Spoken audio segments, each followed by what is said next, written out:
It is the sound of Geelong and the Surf Coast. K-Rock 955 here for vfalearning.vic.edu.au. And I would say fresh from stage, but it is stinking hot there at the Melbourne Showgrounds.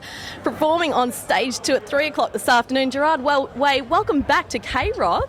Thank you so much for having me. Now, because this is your second time on K-Rock, we're here to let you know that the next time you're on, you're inducted into the Hall of Fame. It only takes 3. Do I get more jelly beans if I'm inducted in the Hall of Fame? You can have as many jelly beans as you want. Good. Actually, you were just telling me about the trick jelly beans that your daughter has? Yeah, Jelly Belly makes this game called Bean Boozled. Right. And basically they have all these jelly beans and you don't know, like, they're duplicates. So you don't know if you're going to get, like, Stinky Sock or, like, Tutti Frutti.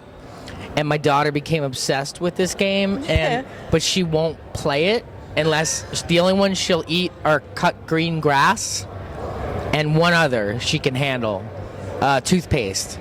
But all the others she makes me eat. How does your other senses go? Because my nose would be going off. No, it's horrible. It's like, it stays with you too. Like, I ate rotten egg and it was like, I could not taste it for like a day.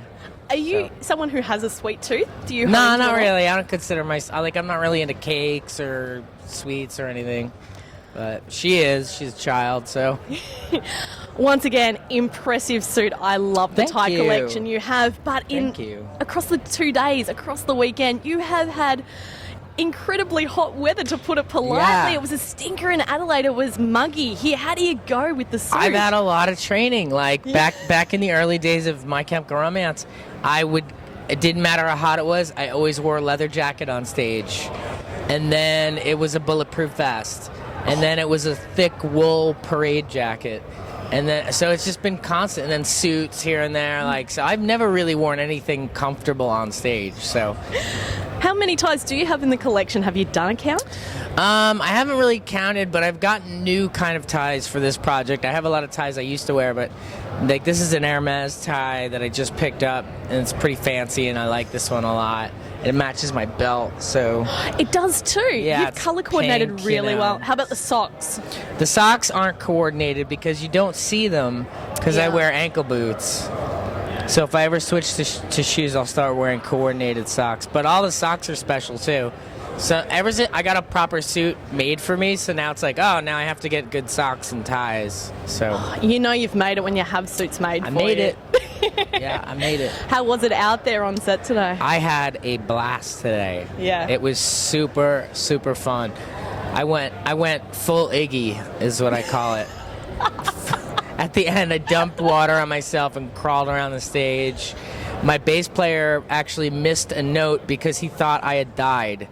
He thought I passed out from heat exhaustion. So he stopped playing for a second. Well, that's sweet. That's sincere, out of concern. The Hormones are very sweet guys.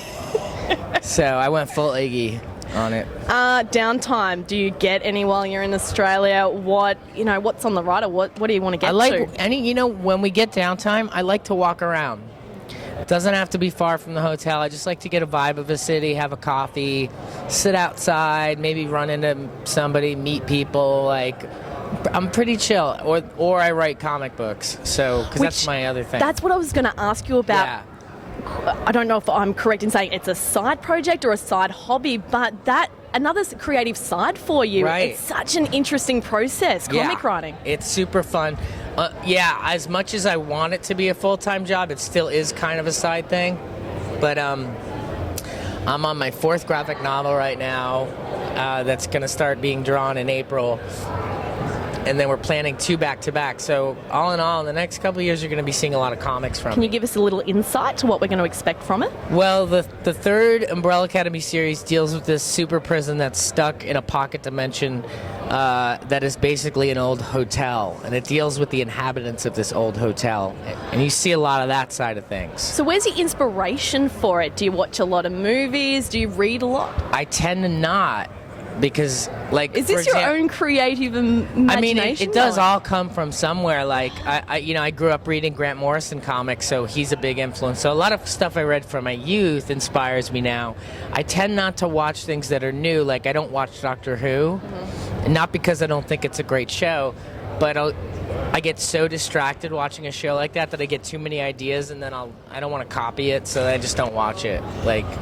So you have wrapped up your set on stage 2. Yeah. You've got a couple of hours. You're going to hang around, check out some of the sets. You're going to hang back, have a couple of beverages. I think what I'm going to do is finish the press, and then I'm going to head back to the hotel because I got a lot of press tomorrow, and we're playing with the Pumpkins. So I got to mentally prepare for that. We have one lucky listener and 3 of her mates who won the opportunity on Friday to head out and see the Smashing Pumpkins and you tomorrow night at cool. Festival Hall. So they're stoked to be checking you out. We are so honoured that once again you've stopped by K-Rock. And yeah, the next time you stop by, lifetime supply of jelly Thank you so much. Gerard Wave, thank you so much. Thank you.